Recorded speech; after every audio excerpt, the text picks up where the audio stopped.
ফেচবুকত গৰিহণা দিয়েই সাৰিব খুজিছিল নেকি বিশ্বজিৎ ফুকন ভিডিঅ' ভাইৰেল হোৱাৰ 24 ঘণ্টাৰ পাছতহে মুখ খুলিলে বিধায়ক বিশ্বজিৎ ফুকনে দল সংগঠন স্থানীয় ৰাইজৰ প্ৰতিবাদ দেখি সিদ্ধান্ত গ্ৰহণ বিজেপিৰ বিধায়কৰে ঘনিষ্ঠ হোৱা বাবেই সিদ্ধান্ত ল'বলৈ সময় লাগিল নেকি বিজেপিৰ ৰাজ্যত জোকাৰি যোৱা ঘটনাৰ 24 ঘণ্টাৰ পাছতহে গম পালে মুখ্যমন্ত্ৰীয়ে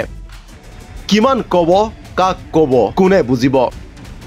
শিক্ষিত বুলি কোৱা এইখন সমাজৰে কাহিনী এয়া চুৰ কৰাৰ অপৰাধত অভিযুক্তক ধৰি বান্ধি কিলাই আনকি কটাঘাট ঢালি দিয়া হ'ল নিমখ পানী মূৰত খুদোৱা হ'ল প্ৰচণ্ড থিয় গুৰ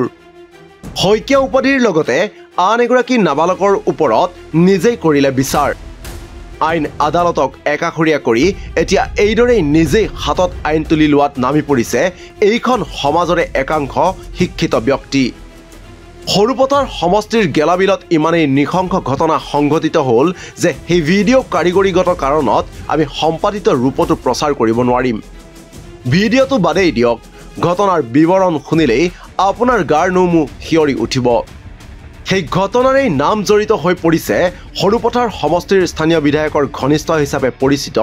বৰপথাৰ বিজেপিৰ মণ্ডল সাধাৰণ সম্পাদক ৰাজু শ্ৰেষ্ঠ আৰু ৰঞ্জিত শ্ৰেষ্ঠ নামৰ এগৰাকী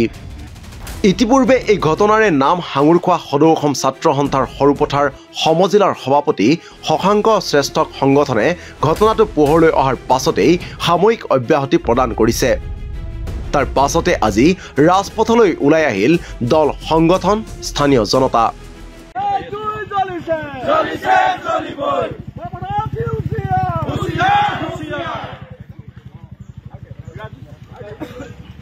Razu Sheshtok গ্ৰেফতাৰ কৰো We want justice ৰাইজৰ সন্দেহ বিধায়ক বিশ্বজিৎ ফুকনৰ ঘনিষ্ঠ হোৱাৰ সুবাদতে এতিয়ালৈকে গ্ৰেপ্তাৰ কৰা হোৱা নাই ৰাজু শ্ৰেষ্ঠ আৰু ৰঞ্জিত শ্ৰেষ্ঠক স্থানীয় দল সংগঠনেও প্ৰকাশ কৰিছে এই সন্দৰ্ভত প্ৰতিক্ৰিয়া আসলতে আজি পৰ্যন্ত এই যি তিনিজন কালপিত আছিলে ৰাজু শ্ৰেষ্ঠ শশাংক শ্ৰেষ্ঠ ৰঞ্জিত শ্ৰেষ্ঠ এই আসলতে এই তিনিজনক এই পৰ্যন্ত গোলাঘাট জিলা প্ৰশাসনে গ্ৰেপ্তাৰ কৰিব পৰা নাই এটা কবিতা লিখিলে আসলতে এই চৰকাৰখনে জেললৈ নিক্ষেপ কৰে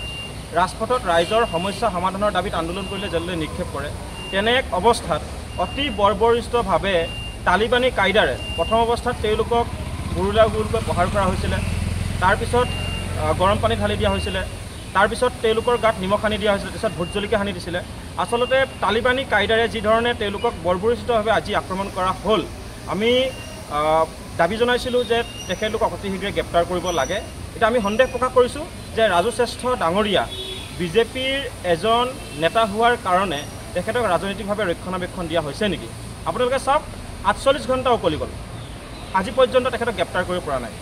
মন কৰিবলগীয়া যে গোলাঘাটৰ গেলাবিলত সংঘটিত এই ঘটনাত দুগৰাকীকৈ নাবালকক ধৰি হাত ভৰি বান্ধি নিৰ্মম প্ৰহাৰ কৰাৰ অভিযোগ উঠিছিল বিজেপি নেতা আৰু আসু নেতাৰ বিৰুদ্ধে আমাৰ হাতত থকা সেই ভিডিঅ'টোৰ দৃশ্যসমূহ আছিল এনেধৰণৰ অসমীয়া নাবালকক ধৰি বান্ধি প্ৰথমে তালিবানী নিৰ্যাতন অসমীয়াৰ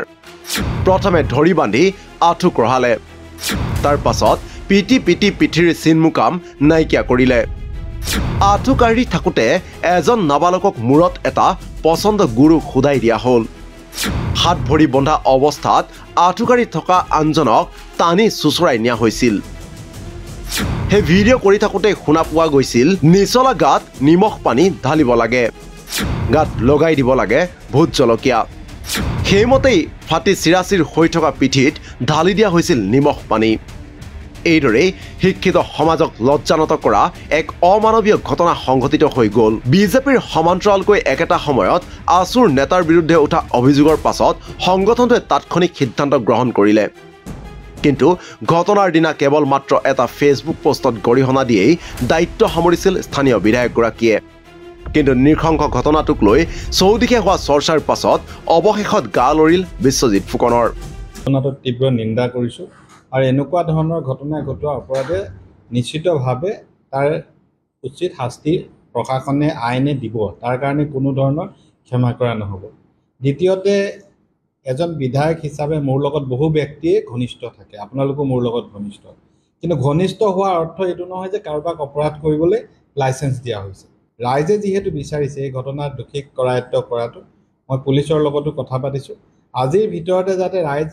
সন্তুষ্ট হ'ব পৰাকৈ পুলিচে ব্যৱস্থা লয়, তাৰ কাৰণে মই পুলিচক অনুৰোধ জনাইছোঁ। নাই, এই ঘটনা সম্পৰ্কত কালি যেতিয়া ছ'চিয়েল মিডিয়াত মই দেখিছোঁ, মই তেতিয়াহে অৱগত হৈছোঁ। তাৰ আগত মোক কোনেও কোৱাও নাই, মই এই বিষয়ে গম নাপাওঁ। শেহতীয়াকৈ মুখ্যমন্ত্ৰীয়ে 24 ঘণ্টাৰ অন্তত ঘটনাৰ বিষয়ে গম পাই আশ্বাস দিছে কঠোৰ আইনী ব্যৱস্থা গ্ৰহণ কৰাৰ। কোনটো ঘটনা আজি মই কথাখিনি অলপ আগতে গম পাইছোঁ। আমি উচিত তদন্ত কৰিম আৰু নিশ্চিতভাৱে দোষীয়ে শাস্তিও পাব। অৱশ্যে পৰৱৰ্তী সময়তে গম পোৱা যাব এনে নাৰকীয় ঘটনাৰ শাস্তি হিচাপে কি পাব অভিযুক্তই। কি হ'ব অভিযোগত নাম সাঙুৰ খোৱা এইসকল বিজেপি নেতা আৰু আছু নেতা। নিউজ ডেস্ক ৰিপৰ্ট, দি ক্ৰছ কাৰেণ্ট।